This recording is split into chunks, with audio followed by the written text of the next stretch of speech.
மதுரை மாவட்ட ஆட்சியர் அலுவலகம் மற்றும் திருப்பரங்குன்றம் மலையில் உள்ள சிக்கந்தர் தர்காவுக்கு இமெயில் மூலமாக விடுக்கப்பட்ட வெடிகுண்டு மிரட்டலால் பரபரப்பு ஏற்பட்டுள்ளது. அது தொடர்பான காட்சிகளை முதலில் பார்ப்போம்.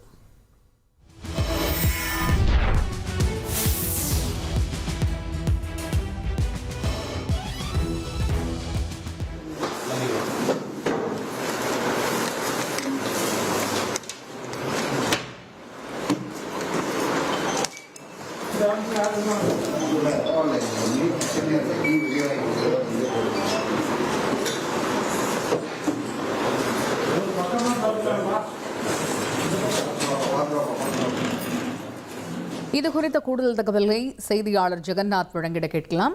ஜெகநாத், இந்த சம்பவம் பற்றிய முழு விவரங்கள் என்ன? வணக்கம். மதுரை மாவட்ட ஆட்சியர் அலுவலகத்திற்கு இன்று மதியம் சரியாக ஒரு 3 மணி அளவில் பார்த்திருந்தால் வெடிகுண்டு இருப்பதாக மிரட்டல், குறிப்பாக இமெயில் மூலமாக மிரட்டல் ஒன்று வந்திருக்கிறது.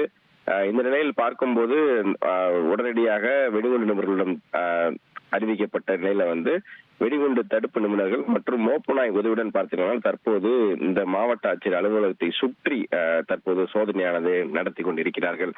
இது மட்டுமில்லாமல் திருப்பரங்குன்றம் கோவில் மலையில் இருக்கக்கூடிய சிக்கந்தர் பாதுஷா தர்காவிற்கும் ஒரு வெடிகுண்டு மிரட்டலானது இமெயில் மூலமாக வந்திருப்பது தெரிய வந்ததை ஒட்டி பார்த்தீங்கன்னா தற்போது மலையின் உச்சியின் மேல் இருக்கக்கூடிய அனைத்து இடங்களிலும் சரி, கோயில் வளாகத்திற்கு சுற்றி இருக்கக்கூடிய பகுதியிலும் சரி தற்போது மோப்பநாய் உதவியுடன் பார்த்தீங்கன்னா இந்த வெடிகுண்டு இருக்கிறதா இல்லையா என்பதை குறித்து தற்போது சோதனையானது தீவிரப்படுத்தி இருக்கிறார்கள் என்பது தெரிய வந்திருக்கிறது.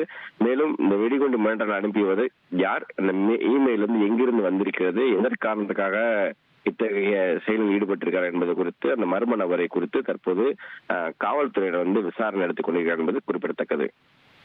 விரிவான விவரங்களை வழங்கியமைக்க நன்றி ஜெகநாத். மதுரை மாவட்ட ஆட்சியர் அலுவலகத்திற்கு இமெயில் மூலமாக வெடிகுண்டு மிரட்டல் வந்த நிலையில் வெடிகுண்டு தடுப்பு நிபுணர்கள் மோப்பநாய் உதவியுடன் சோதனை நடத்தி வரக்கூடிய காட்சிகளையும் இந்த மிரட்டல் விடுத்த நபர் பற்றிய விவரங்களை தேடக்கூடிய பணியில் தீவிரமாக ஈடுபட்டு வருகிறார்கள் காவல்துறையினர் என்கிற தகவல் பற்றியும் நாம் பார்த்தோம்.